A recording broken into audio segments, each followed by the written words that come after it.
Two-factor authentication, not working on Moomoo Pro Fix. If your Moomoo Pro app won't accept your two-factor authentication code, don't worry, it's a common issue, and the fix is simpler than you might think. Most people assume the problem is on Moomoo's side, but in reality, it's often a device sync or communication issue. Here's how to fix it quickly. Step 1.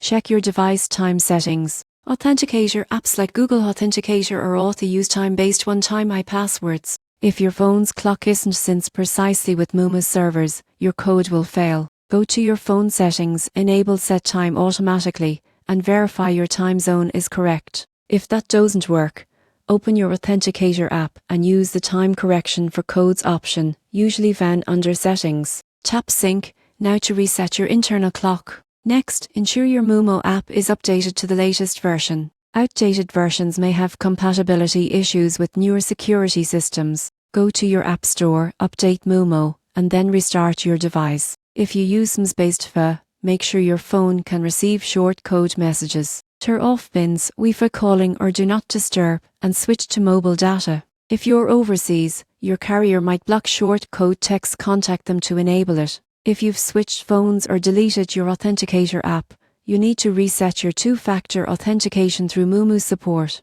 On the login page, tap Can't Access FA and follow the verification steps to restore access. Once you've synced your time and updated your app, your authentication codes should work immediately. Two-factor authentication is your first line of defense against account breaches, so keeping it functional is critical. With these quick steps, you'll be back trading securely in no time.